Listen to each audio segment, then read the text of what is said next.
Hello, everyone. Hope you are doing well. Jade, you can let me know if you can hear me. My little microphone dots aren't showing up again.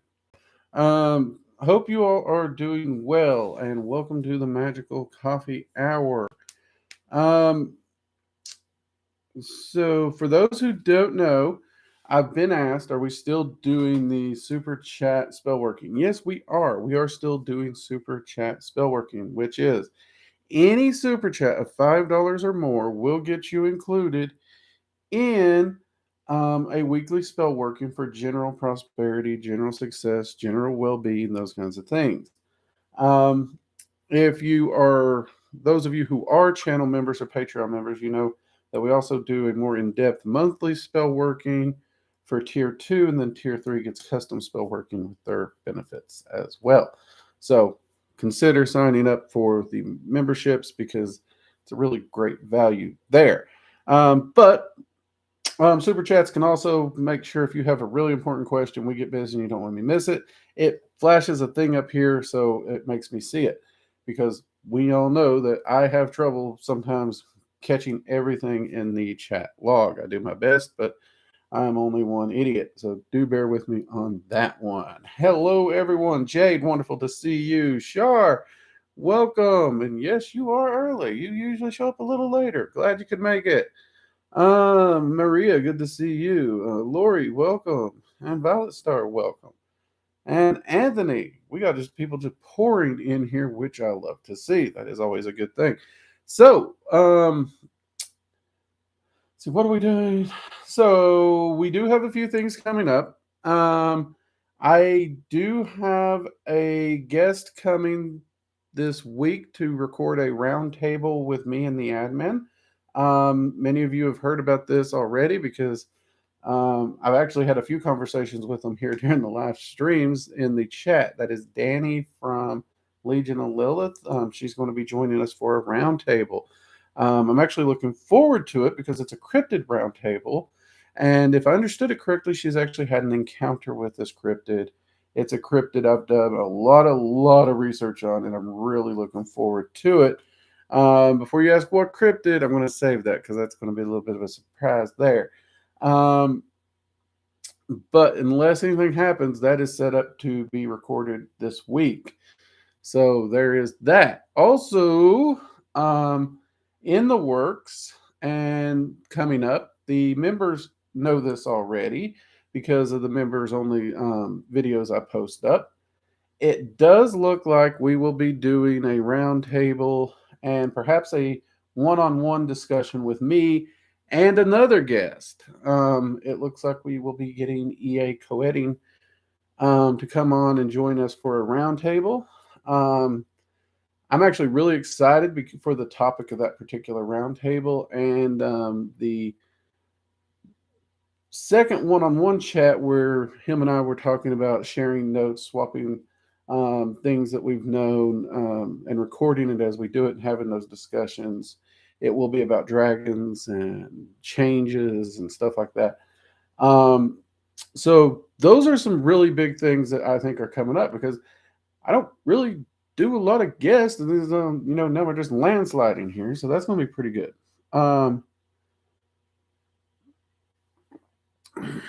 Thunder, hey, welcome. Glad you could make it. Not much is going on. We do. I take questions if we can, if you got them, and if I see them. You are welcome to do a super chat, which makes sure the question doesn't get missed. Any super chats, $5 more, with or without a question, get you included in a basic general prosperity, well-being kind of spell working for the week. Also, those kinds of things. Pretty simple, pretty laid back. A little bit of end of the week fun and educational. So, that's pretty much the gist of it. And coffee. Karma, glad you could make it. He is a little delayed today. Am I lagging today? Is that what you are saying? Ooh, sorry about that. Hopefully it doesn't get too bad because it could just be internet on the island here where I'm at. So Hopefully it's not too bad, and it straightens out as we go. So with that, great update on the evocation class. So I have realized I have perfection paralysis for the evocation class, and you all can thank Jade because her and I bicker back and forth about this, and she keeps telling me not to do this. She's like, it's going to be fine." So here's what I'm going to do with the evocation class. We are going to go ahead. We're going to finish and filming everything that we know that needs filmed right now without me asking questions and without me triple, quadruple, and uh, get re-guessing myself 1,000 times. And when we publish it, it will be published with the fact that if anything is found to be missing after, we're going to start tacking that on as well. And I will also be listening to students as the questions from the students come in and stuff. If there is a question that keeps popping up, I'm going to add that question into it in a film as well. So that class is definitely going to be growing very organically. So, and just so you all know, before somebody's like, microtransactions, no. When I say the students who sign up for the evocation course, when you buy that course, any updates come with it free. That's how it works at the whole school. That's why I love the way school's set up. So I'm actually wanting to add a few things even into the Dragon Magic courses if I can ever get the time to film them, like some basic shadow work, I think in 101 or 102. Those updates, when they come, they will be added in free. You get them. You can go back, find those new videos, those kinds of things. And when they come out, assuming you're signed up to the school's email list, that course will receive a email notification of updates and all those good things. So you'll know when it happens also. So there's that. But the evocation course, I can already see I am really going to have to pull strong from that, because this course is so important to me that I have hit perfection paralysis. And I don't know which side of the fence it's on, and I'm going to take Jade's advice and we're just going to roll. So there we go. Let's see. Try logging in again. I see he is live now. Yeah, I'm here. Yay. Did you know anything about the 3 chakras behind the back and the head? I heard very few people have achieved and opened them. So the chakras are an energetic map. They're not a literal. And on that energetic map, there are way more than the 7 chakras most people are modernly aware of. In fact, the numbers that most people will locate in different chakra maps anywhere go from 27, 36 to even 106 is some of the ones I've seen. Opening a chakra is just balancing the energy body. So whether you're using the 7, the 26, the whatever, it's the same energy body. In fact, you will see a lot of people who talk about removing of the chakras. Well, this don't really do anything specific to you, but what it does do is, if you are one of these people who working through a separated energy body concept or map is a difficulty, but that's what you've learned by removing them. It's actually kind of a brain hack for getting you to working back to a singular energy body. The chakras, unfortunately, are not a literal. And as I did a video on there, because you got a lot of people out there saying chakras are a trap and Illuminati and ooh, boogeyman. They're also not that. But yeah, I am aware of those. I have worked with those in the past. I know a lot of people who do work with those, especially through those who practice more Kundalini style meditations and workings. Most of my work, I do use the chakras as a staging point for energy rays, but other than that, these days I don't work with them in depth anymore. I work with the energy body as a singular whole. It's just easier for me. And before someone asks, no, I didn't have to do a chakra removal thing. It's just the energy body as the whole has always just been easier for me. That's just been naturally where I gravitated to. I have tried chakra removal ceremonies to see what they were like, out of experimenting. The sensation's weird. The sensation is weird. I can say that much. Um, Good question, though. Great question. How let's start. Oh, paralysis. Yeah. That perfection paralysis. It's a real bummer. Um, but it's something that usually I have a game plan going into a course. I get my momentum going, and I let the momentum carry me through it. But again, you all know I had to stop the course and then move because we did a whole big massive move, and I just lost all momentum, and then the paralysis just slammed into me. But we have a plan now. We have a really good plan, and I am looking forward to it. So there you go. When it comes out, when you purchase it, when you get what you get, know that there's a very good chance that you will be getting more later. Unless by chance, unlikely, it's a perfection on the first release. I'm human, so I doubt perfection.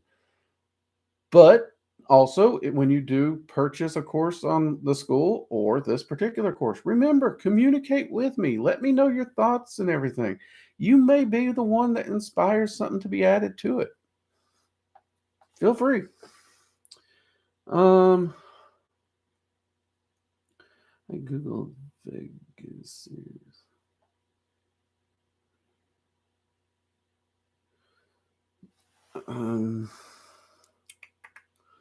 Let's see. Man, I am a little tired. It's my anniversary weekend. So I have been up every night this weekend late. Did not sleep much, but it was a lot of fun. So I am having a little trouble reading. Bear with me. But I also did not want to miss this live stream either. So the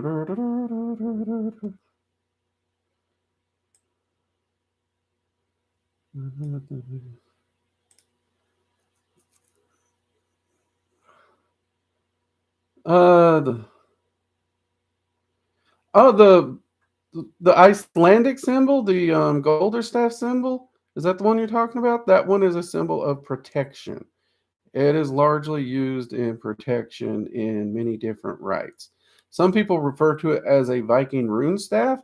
However, archaeologically speaking, those came much, much later after Viking. Um, Arthi Hertherberg, Maria, which I will send you a link to the video on this particular topic, has a great video where he's talking about the archaeological meanings and the differential in this particular style of staff and anything that would actually be considered Norse.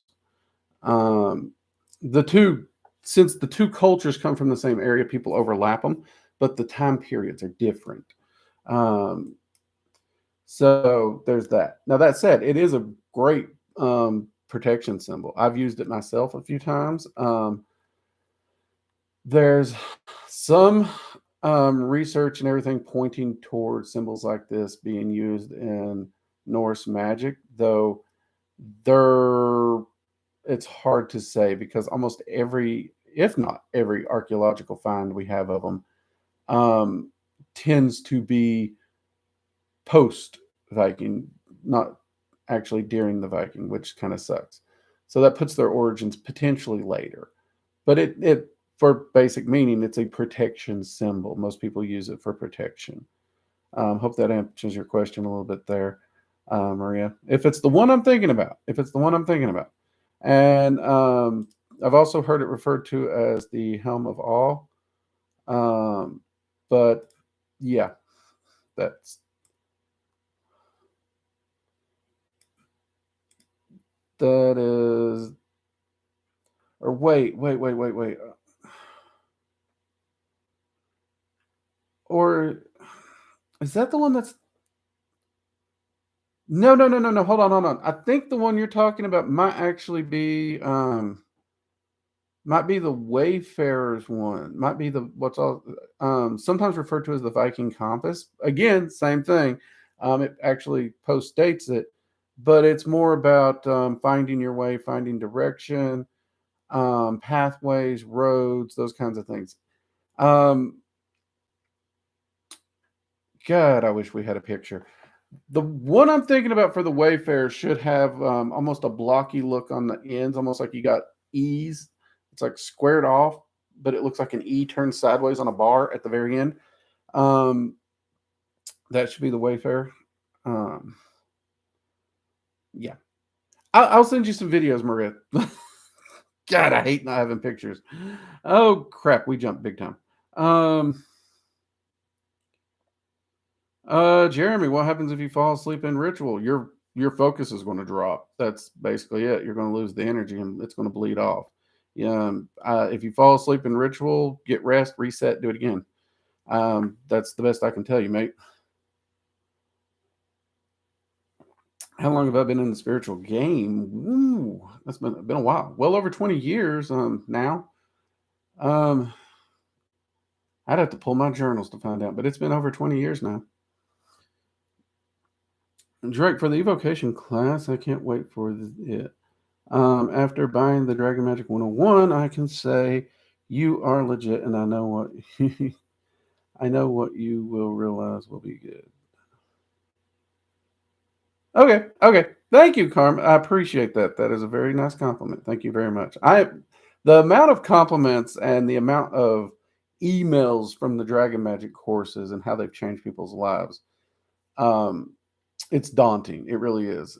It's heartwarming that so many people have gotten so much use out of that.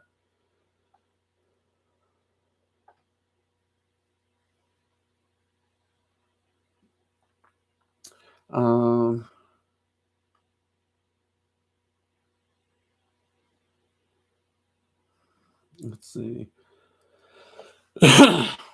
From the helm on and the Wayfarers, I would say the helm of all, because if you realize there might be a delay, but I realized I was thinking of the wrong symbol. The Wayfarer is about direction.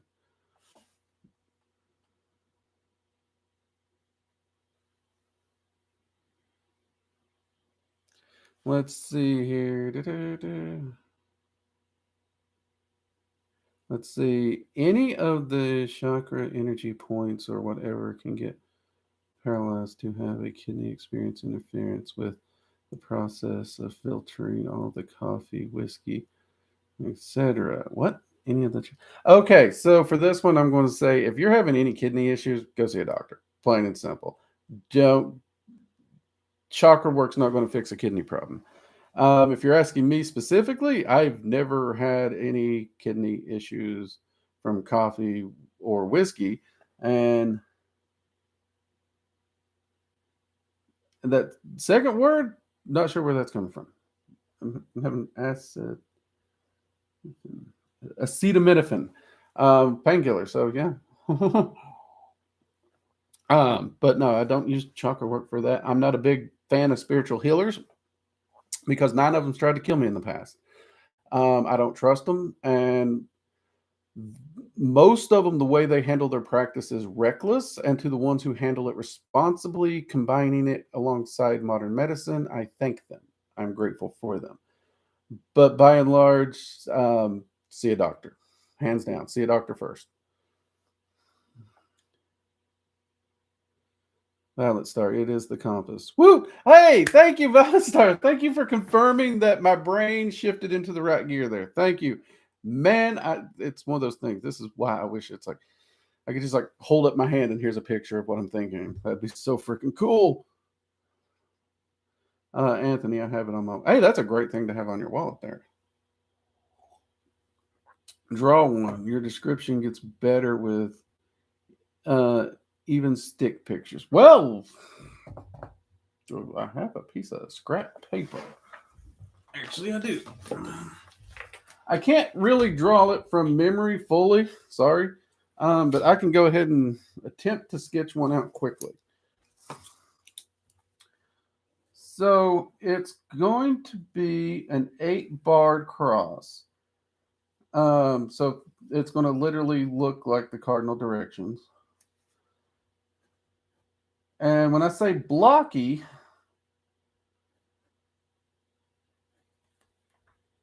I'm just going to do this real quick. And there's going to be some designs in here on the arms a little bit. Kind of like that. So there's more to it. This is very simplified, but you got your 8 arms, and you see this is like a sideways E. That's what I mean by blocky. I am no artist, but there you go. I tried to draw it.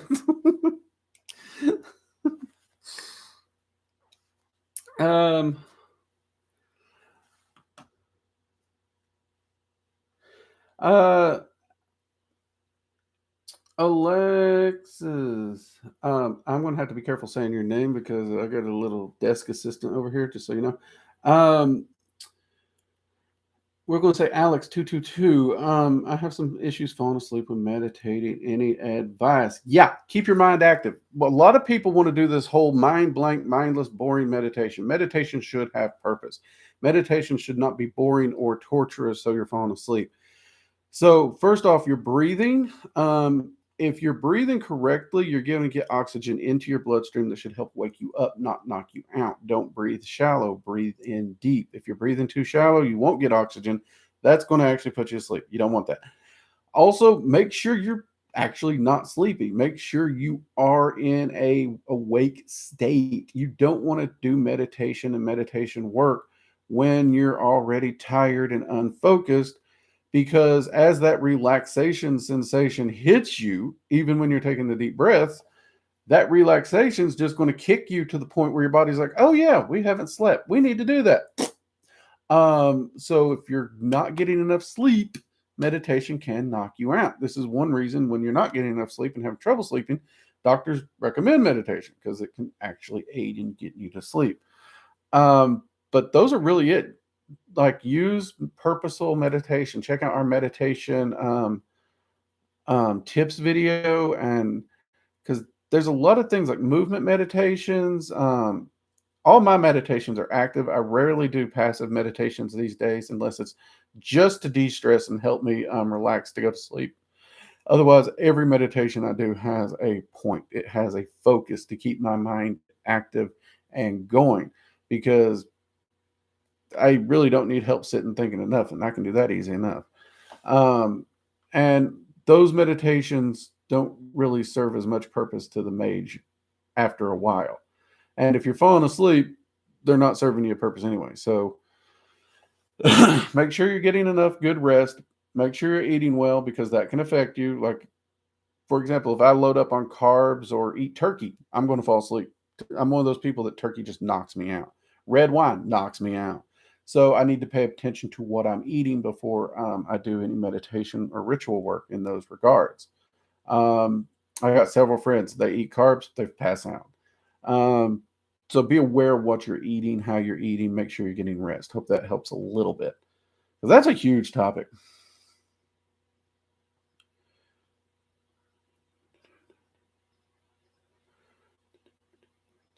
Jeremy, beyond the other first four rulers, who are the other rulers? Jeremy, my apologies. The rulers actually had me take down a video that included their names for the reason that a lot of people were jumping ahead and getting themselves in trouble in very harmful ways. So since they had me take that down, I'm not sure if I'm allowed to answer that question at this time. I do know that it's getting close to where they will allow me to answer that question. They even actually had me take down the artwork off the merch store, which sucks because the freaking art is gorgeous. I can't wait to get back up there. Anywho, sorry about that. Rabbit trail. I can say that the two above the immediate four is the ruler of darkness, which would be Nocturnaras. She's a gorgeous dragon. And the ruler of light is next, which is Luminescra. And he's pretty cool dragon. He really is. Both of them are very, very harsh. And ironically, everybody thinks dark is harsher than light. No, if you think that, you've never met a light dragon. Light dragons are extremely, extremely, extremely harsh. These are dragons that take fun in backhanding you through several brick walls like a Bugs Bunny cartoon, because they are all about we're going to put a spotlight on all your lies, all your trauma. We're going to put a spotlight on everything. We're going to point out every lie you've told yourself. I mean, they are harsh. But it's an amazing experience, learning experience, and empowering, which is the whole point.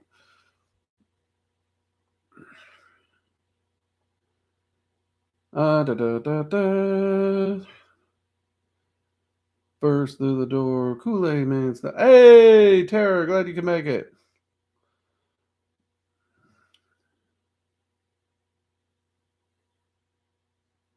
Wait, what? Dragon of the West, do the entities we evoke, are they actual entities or are they servants and servitors of the actual entity we evoke? I'm going to say they're the actual entity you're evoking, because if you're calling to a specific entity, you're calling to a specific entity, plain and simple. And you are talking about beings that can be in more than one place at one time. Pretty straightforward and simple. That is assuming you are doing actual evocation. There is a habit for people to half-ass evocation and stuff, and instead of evoking the entity, they are creating servitors that they're putting. It's not the entity; it's a servitor they're working with, and they've created it. But then again, if you check out my video on are entities real or subconscious, then that goes down into an entire philosophical rabbit hole in and of itself. And it's a beautiful philosophical rabbit hole. So I'd actually advise you to go check that one out, because that goes deep into a rabbit hole. A lot of fun, though. How does that affect precognition and detection? How does what affect precognition and detection? I've never had it affect precognition and detection at all in any shape, form, or fashion. Whether when I done chakra work and when I stopped doing chakra work for full body, never had any of it. And as far as coffee, if that's what you're asking, and how that affects it, or whiskey, never had either of those affect precognition and detection. First off, it's very hard for me to even get a buzz. So if we're talking about alcohol or getting drunk, I'm not a good measure of that. Now, I will say getting drunk and whatnot does affect those, because anything that affects your focus of mind and your clarity of mind will affect precognition detection. If you can't think straight, you can't psychic straight. It's pretty simple. Doesn't take a genius to figure that out. Coffee, never had an issue. I drink coffee like a fish. I really do. Many of you know that. I mean, right now I actually have a pot of coffee specifically for stream beside me, because there's just not enough time in the day for me to drink coffee. This is my water. And I've never had an issue. And every coffee drinker I know of who also practice magic has never had an issue with it. Drunkenness, issues. But whiskey itself, specifically, no issues. So it depends. Are you being responsible with what you're drinking?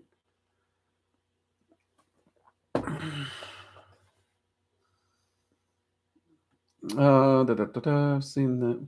Jeremy, I really, really, really want to get that video back up. I am just waiting for the Dragon's approval. They've done way too much for me and my family, and for me to not respect the request. And those who know me in the gilded section, they know that's irritating me. I understand the request. I do. But I'd be lying if I said I'm not actually currently actively arguing to get that video back up, just because. Because I'm a big believer, and if you're dumb enough to get yourself blown up, you deserve to be blown up. Because in that video, there was a warning not to do that. But people's like, I'm better than that. I'm smarter than you. I can do this. And then they got blown up. So I'm a big believer in let the fools blow themselves up. The dragons right now aren't necessarily on that playing field yet, I guess. They're being nicer, but c'est la vie.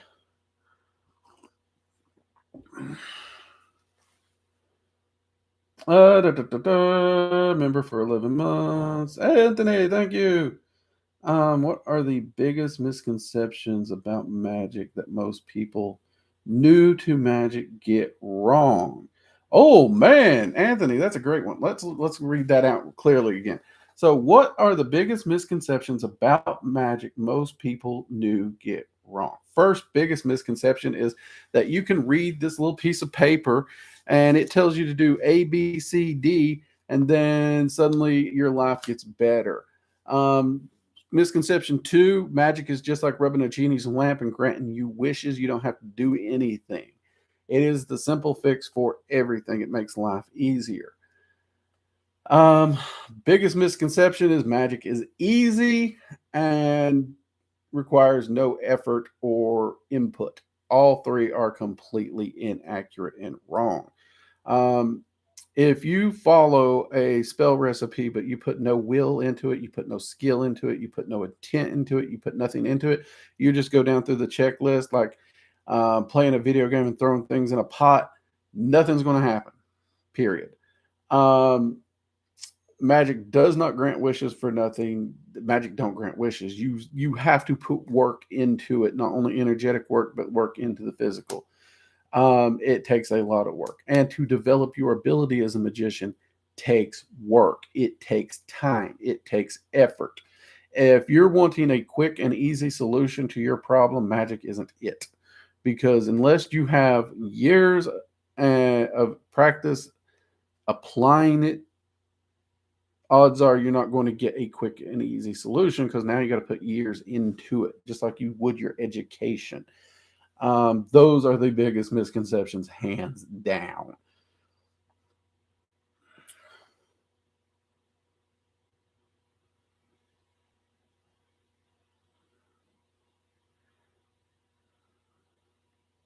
I mean, are we just talking general book recommendations, Thundercat? Because I mean, general recommendations, like for a beginner, I'd recommend Temple of Witchcraft series by Pencak.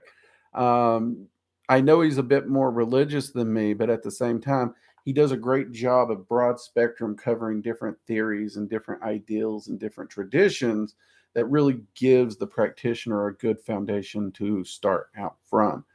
And he lays it out in a good order too, from inner temple to outer temple to the shamanic to ceremonial. He lays it out in a very stair-stepping progression if you're looking for something like that.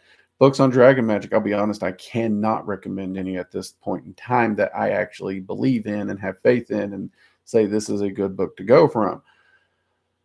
So if you're interested in dragon magic, I would have to send you over to the online school for Dragon Magic 101 and 102. I've had countless students say that they replaced entire libraries of books and they wish they just started there. And they're about the same price as one book each, so they're very affordable. But other than that, I need to know what the topic might be.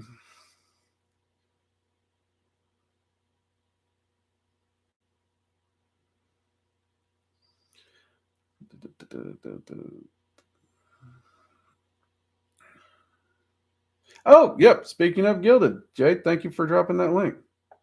Thank you very much.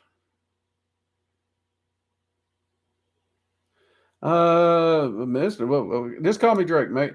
But can you turn into a dragon yourself? This depends on what you mean by this question.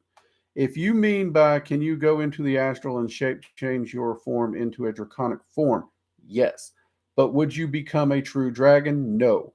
A human being cannot become a true dragon, period. You can shape shift temporarily, but you cannot become an actual dragon. There's a lot of misconceptions on that, but you can shape shift your form. It doesn't make you an actual dragon. Any dragon who looks at you will know you're still a human.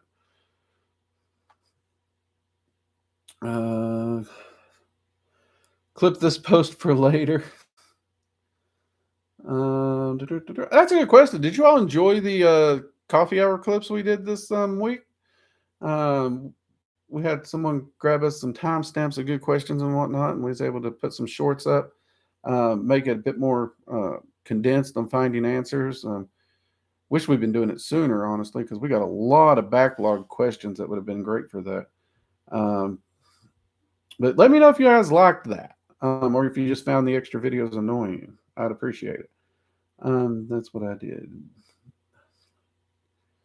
Anthony, that's why I did it.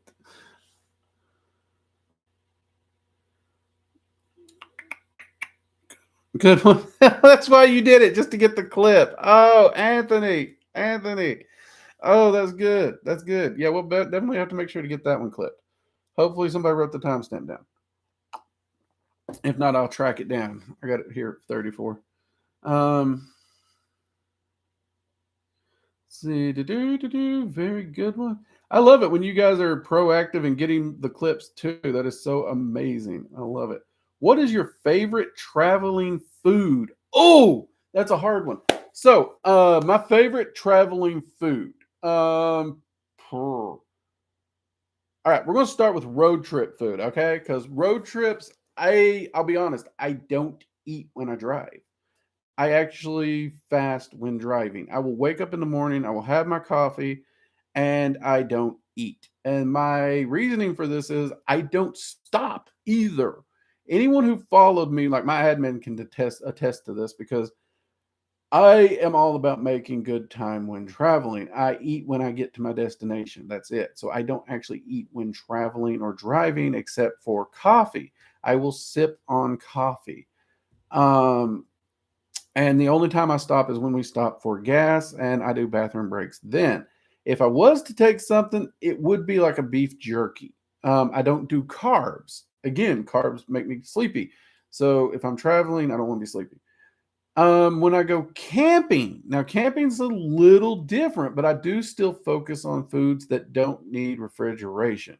I do love to get out in the woods. I love to go hiking. I love to do camping, but I don't want to lug a cooler with me every time I go. For long trips, I already have to lug water half the time because most of the places I go, you can't find a good source of water. But if I can find a great source of water, great, but I still have to haul water, so I don't really want to lug a cooler. So for those, I'm usually going to go with things like beef jerky, spam, meat sticks, um, things that I can fix really easily while I'm out on camp. I've even been known to throw ramen noodles in there when camping because those are actually a really, really super lightweight thing that I can take. And they actually make a pretty good meal. But I usually keep it very simple. Things that I can fix easy, and I don't eat a lot when I'm out camping either. So unless it's like a family trip where multiple people are going, we might take a cooler then. At which point I will take some steaks or burgers or whatnot, and hot dogs to grill up for everybody. Also, I really, really, really okay. So this is old school. But I like to take dehydrated ground beef or dehydrated meat chunks, along with dehydrated chilies and some seasonings and some lard. And I will actually make old campfire cowboy style chili out there because removing all that water from these and dehydrate them means they don't need refrigeration. They don't need anything. They're not going to weigh a lot. And I can actually make a good pot of chili right there for everyone to share. That's another big one I like to do.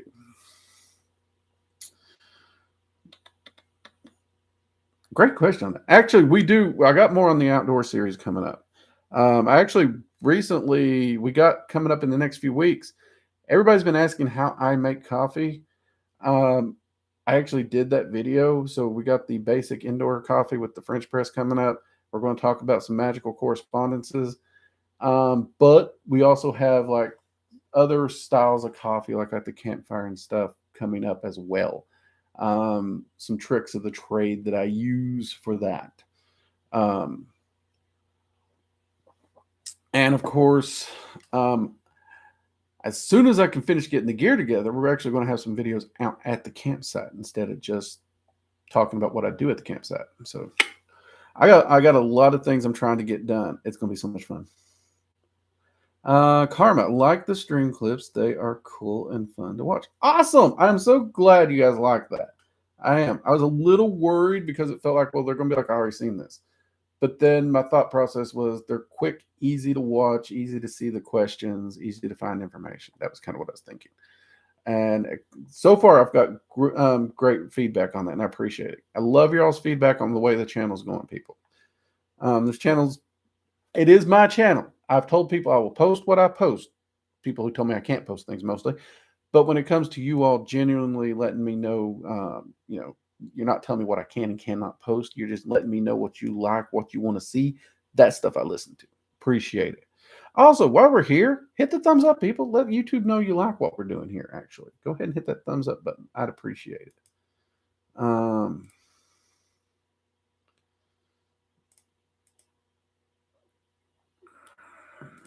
Here we go. And we jump. Did we jump? No, we didn't jump. Okay. Let's see. Mine's beef jerky is a good one. Beef jerky is a good one. Eat and drive. Never multitask and drive because it's dangerous and irresponsible. I would agree with that. Don't eat and drive. That is that's one reason I like jerky. Like when I say a jerky on the road, if I was to even take it, it'd be like single piece where, and I don't like dig. I'm not a digger. So on trips, my wife hands it to me. So I'm driving, my hand does this, she'll put the jerky here, and the jerky is like bite-sized piece. And I can just toss it in my mouth. So my focus never leaves the road. Same thing with beverages. I always make sure it's a sealed beverage of some kind that I can just, without moving my head, I stay on the road. I'm very picky with what I do. Like people who like eat like a quarter pounder or something, and no, screw that. I don't do that. But that's also again why I fast. It's just easier all around. I don't even control the music. I let the wife control the music on long drives. I don't tinker with anything. I don't answer texts. Like if I'm driving and you text me, I ain't answering. So yeah. I mean, my new vehicle, it has the ability for me to tell it who to text and tell it what to text. So if I figure out how to use that, maybe, but till I figure it out, till I don't have to take focus off the road, I ain't using it.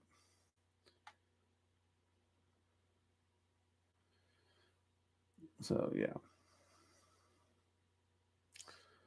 But those are the general things I do when traveling. Like if you're talking like business trip traveling, that's also a fair question because many of you know I try to eat healthy and try to avoid crap. So camping actually would be the place where I eat the most carbs just because they're lightweight unless I'm doing the dehydration and chili move. Though honestly, I won't lie. Lately, spam and canned meat, it's fat, it's salt. I've been taking those camping with me a lot instead of pastas. Won't lie. I love me some spam, especially on a campfire. Y'all just it's good. It's good stuff. But so like when traveling in general, um, I focus on heavy meat, no carb. So, and that can be hard, but like if you go to McDonald's, you can get a double quarter pounder, no bun. Boom, done. Burger King, Baconator, no bun. Boom, done. Or no, that's not Burger King. That's Wendy's, ain't it? Yeah, that's Wendy's. Burger King would be the Bacon King, no bun. So I get the sandwich with the most meat and no bun, and I just go back to the hotel and eat that. Coffee, well, I drink coffee. My As far as coffee, what I do is my wife got me this really cool. I'm gonna have to show it on the channel one day. It is a to-go cup with a French press built in, so I can actually take a bag of coffee in my travel bag and just scoop some stuff in there, pour boiling water on it, and let it steep. And then when I plunge it, it goes in the car with me. Um, and I don't even like strain it or anything. It just stays on the grounds all day long, getting stronger and stronger and stronger, and fueling me and all the evil ideals I will have. Um, so that's pretty much how I handle my driving. I'm I don't do a lot of fancy things. I don't. I'm a boring person in that extent. Um. So yeah, there's that. Is the chat working? Has it just froze? There it goes. Okay, I was wondering. See, Maria, I've been chatting with Odin lately. He's really cool. I can't wait to chat more. I love working with Odin. I do. Odin can be a bit of an oddball from time to time, but I absolutely adore working with him. Um, he very much has that sagey grandfather like thing to him, and I've always loved working with him.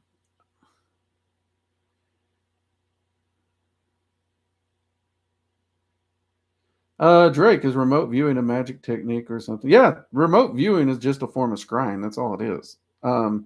So we are working on a scrying class, and those in the Dragon Magic course know that we've talked about scrying a little bit through Dragon Magic 102, where we talk about astral evocation. So some of the practices there. But we are going to do a scrying focused class specifically. There's been a lot of requests for that, so that is going to be coming. It's going to be much like the tarot class, where it's a smaller, compact class on a single topic. We're going to do it similar to that one. But it is, I mean, it's the same thing. You are looking at a destination different from where you are, and you are filling in the details and seeing it in real time if you're good at it. There's a lot of magicians who have a lot of skill at this. There are people who, like, remote viewing is almost also an umbrella term. People try to use it in different places. So people use it for scrying because you're remotely viewing the area through the scrying device. Some people use it with astral travel because you astrally travel to the location. So your astral sensor is there seeing it. So you're remotely viewing it that way. Some people use soul travel.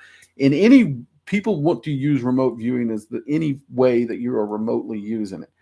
And that's technically a truth. It's technically a truth, but it's also doing a disservice because there are so many multiple methods in which to accomplish the same goal, up to and including just tapping into the ether itself and drawing the information of the location into your own mind without seeing it. Instead, you're just building it from the information that's already in the ether.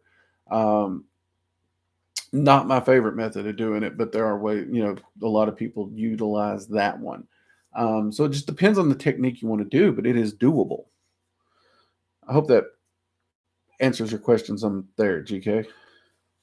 And it is a magical technique that can be learned. I mean, scrying is my favorite divination. It really is. That is the one I do the most. And those closest to me know that I will often use scrying to check on them, make sure they're well. In fact, I got several friends right now that are, we'll say, out of contact due to location. And I have been scrying on them and checking on them to make sure they're okay, because they are out in the woods. They're in the wilderness. And anybody who's maybe seen the news and the fires and the smoke and the air quality, they would have been affected by it. And because of that, I needed to get in touch with them, can't get in touch with them. So I've been checking on them through scrying. All the scrying is showing absolute fine. They're doing well. At the same time, even the best diviner, scryer, or whatnot, there's always a chance that bias can bleed through. So you always got to be careful. So I am still waiting for confirmation from them that they are well. But at least I have that much going. And once I do get in touch with them, then I will be able to confirm my scryings. I'm a very hard teacher when it comes to scrying. People, if you think you're coming in to me to learn scrying, I'm going to be easy on you. I won't. I have very, very, very specific criteria. We don't do this. I believe I got it right. I feel I got it right. I felt it was good. And no. I approach scrying very scientifically with provable, and I do mean provable, results. Let's see here. So I'm looking forward to the classes. I'm cutting out early at 4:50. You rock, man. Later, Jade. Love you guys. Take it easy, Violet Star. Have a good one. Have a great week. Karma, learned this week that my GD loves the Fae. Meanwhile, me and my comag are like, nah, we good. That happens. Dragons do work a lot with the Fae. They really do. And it's almost like even your poor Comag, odds are at some point in time he's going to have to work with them just because he's a dragon. They're allied with the Fae. But at the same time, there are so many people in this world, Karma, who share your viewpoint of, yeah, I'm good. Actually, I was one of them. I may still be one of them, actually. But it's kind of weird because as much like I have a great deal of respect, but I also understand the Fae are not these helpful little celestial goody two shoes, love and light entities a lot of people want to paint them as. I find them extremely fascinating, and I love working with them. I love learning with them, but I always proceed with caution. Like even the ones I've worked with for years, there's always this level of caution because even though I would say that there's a friendship here, there's still a Fae. They're not going to change the nature of what they are just to suit me. So there is a certain stressor or always on pins and needles or eggshells when working with them. And I couldn't blame a single person for not wanting to deal with that. I really wouldn't. Actually, I have a video on the Fae coming up this week, actually. I think y'all like it.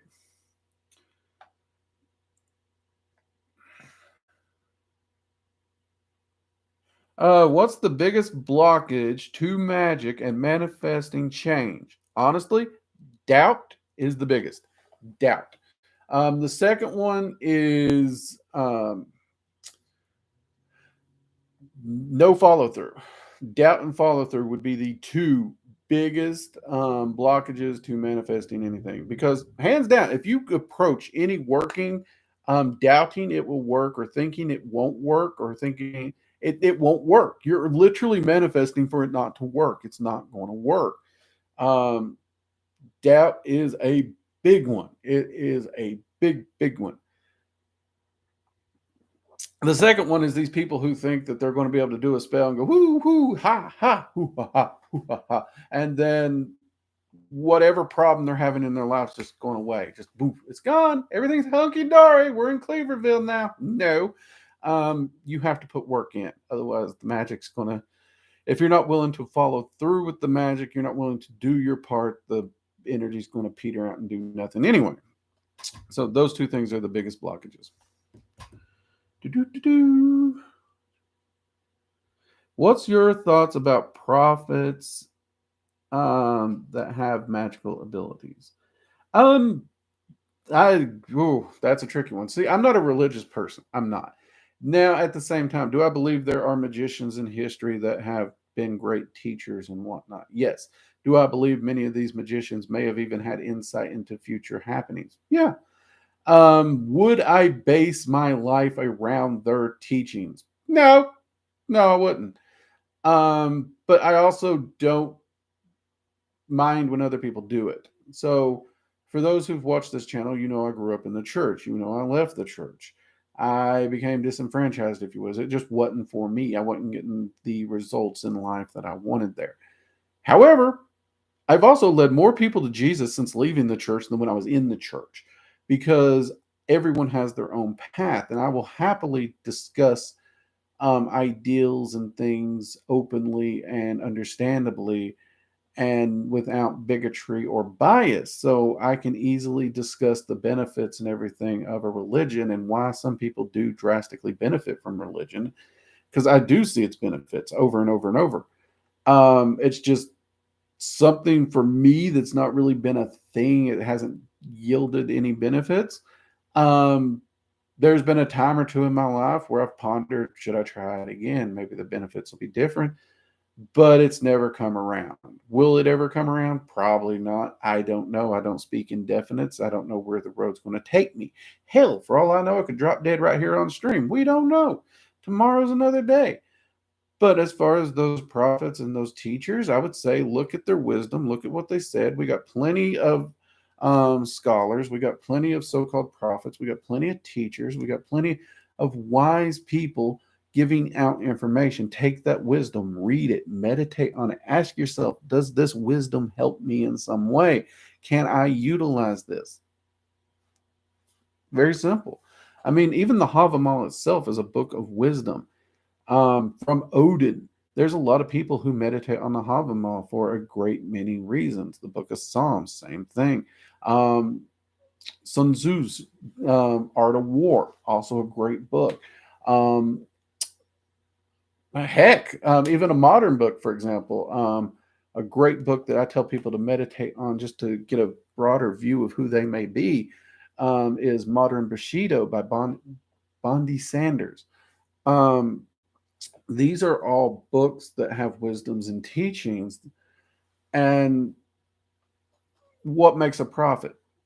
That we don't know. Honestly, we don't know how people's going to look back. I mean, for all we know, 3,000 years from now, archaeologists are going to find these little plastic books with screens, and they're going to think we were worshiping these laptops or computers, or heck, I guarantee you somebody somewhere is going to think we were worshiping Hello Kitty with all the Hello Kitty merchandise and stuff like that. Because we don't know what the future is going to look back and think of what they find about us. You know what I mean? So when we look at that and we're talking about what is a prophet, I take anything with a grain of salt, but an air of I'm always open to listen and learn and gain wisdom to apply it to my path. But I'm always aware my path is my path. Your path is your path. Jade's path is her path. Maria's path is her path. Are they the same path? No. Are we all essentially going along life and walking up the same mountain of life? Yes. But there's infinite paths up this mountain. I hope that makes some sense. Do dragons talk in riddles? Sometimes they really do. Sometimes they really do, but it's not like they always talk in riddles. They don't always. They are often very, very straightforward, but they can talk in riddles if it serves their purpose best. Usually it's because they're going to give you the answer to the question, but it's going to be like an indirect answer that helps you find your way to the answer. And it's that journey to the answer, the final answer, that actually helps it stick and really let lodge in there. Because there's a difference in being told something and hearing it and truly knowing it. And they like to sometimes lead you around there so that you truly learn it and truly know it. So, but as far as do they always speak in riddles? No. Another clip. There we go. Jade, hope you're writing down all the ones where Maria's like, another clip.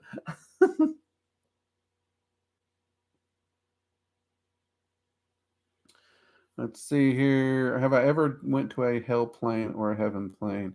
Yeah, actually I have. I've been into the Christian hell, which is that's actually set aside for Christians.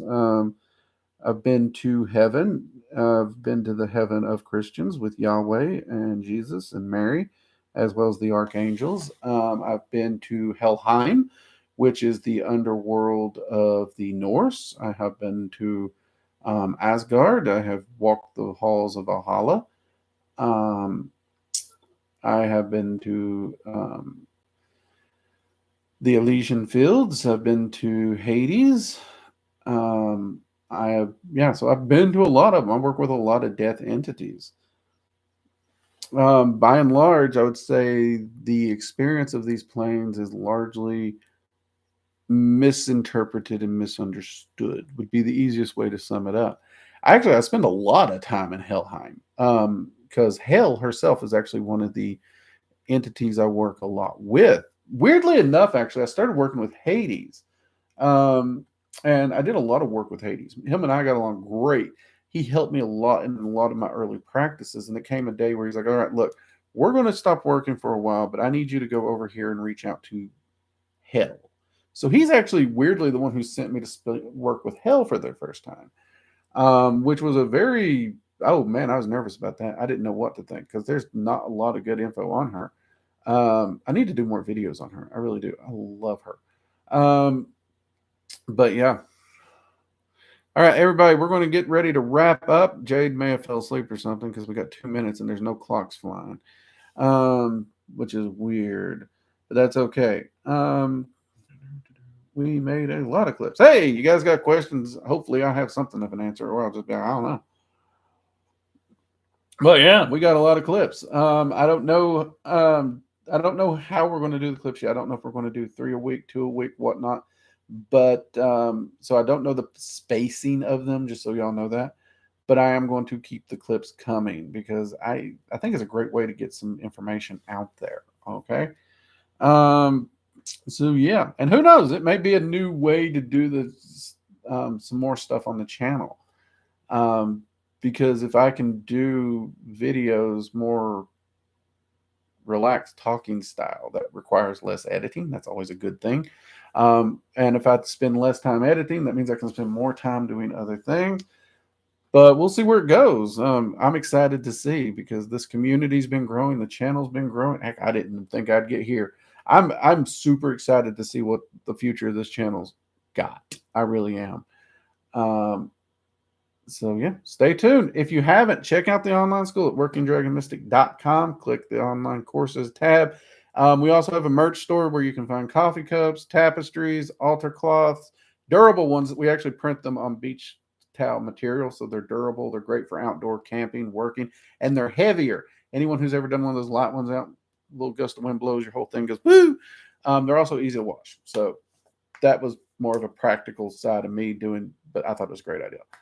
We do have some stickers. There is the members only area for Patreon as well as the YouTube channel, where there is members only content. And actually, there's been some discussion about content and discussions that might be too much for YouTube. And we're talking about putting unedited stuff like that if it starts coming in those areas, because we got to follow the community guidelines. You know how that is. So consider supporting the channel in that method.